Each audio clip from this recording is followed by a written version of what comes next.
Telangana assembly BRS పార్టీకి వరుసగా షాకులు తగులుతున్నాయి. కొంతకాలంగా సీఎం రేవంత్ రెడ్డిని కలుస్తున్న బీఆర్ఎస్ నేతలు, ఎమ్మెల్యేల సంఖ్య పెరుగుతుండటం రాజకీయాల్లో చర్చనీయాంశంగా మారింది. ఇప్పటికే పలువురు కీలక నేతలు కారు దిగి కాంగ్రెస్ కండువా కప్పుకున్నారు. పెద్దపల్లి ఎంపీ వెంకటేష్ నేతతో సహా జీహెచ్ఎంసీ మాజీ డిప్యూటీ మేయర్ బాబా ఫసియుద్దీన్ ఇటీవల కాంగ్రెస్ కండువా కప్పుకున్నారు. అలాగే రాష్ట్ర వ్యాప్తంగా పలు జిల్లాల్లో కాంగ్రెస్ లోకి చేరికలు కొనసాగుతున్నాయి. ఇటీవల బీఆర్ఎస్ ఎమ్మెల్సీ పట్నం మహేందర్ రెడ్డి, ఆయన భార్య వికారాబాద్ జెడ్పీ చైర్పర్సన్ సునీత మహేందర్ రెడ్డి కలిశారు. అంతకుముందు నలుగురు బీఆర్ఎస్ ఎమ్మెల్యేలు కూడా సీఎంను కలవడం చర్చనీయాంశంగా మారింది. ఈ క్రమంలోనే బీఆర్ఎస్ అధినేత కేసీఆర్ పార్టీ నేతలకు పలు కీలక సూచనలు చేశారు. సీఎం మంత్రులను కలిసే ముందు పార్టీకి సమాచారం ఇవ్వాలని సూచించారు. అయినప్పటికీ బీఆర్ఎస్ నేతలు పార్టీ అధిష్టానానికి ఎలాంటి సమాచారం ఇవ్వకుండా కలుస్తుండటం గమనార్హం.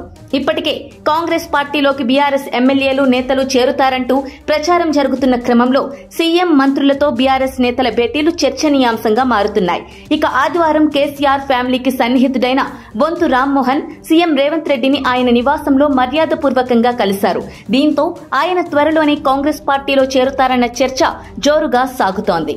అసెంబ్లీ ఎన్నికల్లో ఉప్పల్ టికెట్ ఆశించి భంగపడ్డ బొంతు గత కొంతకాలంగా బీఆర్ఎస్ పై అసంతృప్తితో ఉన్నారు. మల్కాజ్గిరి ఎంపీ టికెట్ ఆశిస్తున్న ఆయన ఒకవేళ పార్టీ మారితే తనతో పాటు పలువురు బీఆర్ఎస్ కార్పొరేటర్లను సైతం తీసుకువెళతారనే టాక్ వినిపిస్తోంది. ఇటీవల sitting GHMC mayor K Keshava Rao కుమార్తె విజయలక్ష్మి సైతం సీఎంతో భేటీ అయ్యారు. అంతేకాకుండా కాంగ్రెస్ మా బ్లడ్ లోనే ఉంది అంటూ ఆమె సంచలన వ్యాఖ్యలు చేశారు. పార్టీ మారుతారన్న ప్రచారాన్ని ఆమె ఖండించినా ఊహాగానాలు మాత్రం ఆగలేదు. గత ఎన్నికల్లో గ్రేటర్ పరిధిలో కాంగ్రెస్ ప్రభావం చూపలేదు. దీంతో ఇక్కడ బలపడాలని చూస్తోంది. అందుకే నేతలను ఆకర్షిస్తోంది. విజయలక్ష్మి, రామ్మోహన్ ప్రభావంతో 20 వరకు బీఆర్ఎస్ కార్పొరేటర్లు కాంగ్రెస్ గూటికి చేరవచ్చని తెలుస్తోంది. ఈ నెలలోనే చేరికలు ఉండవచ్చని సమాచారం. 4 లోక్సభ స్థానాల పరిధిలో గ్రేటర్ కార్పొరేటర్లు ఉన్నారు.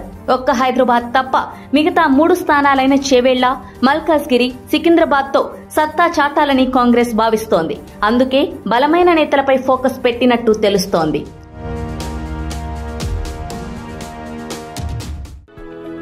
For more interesting updates, do like, share and subscribe to Volga News.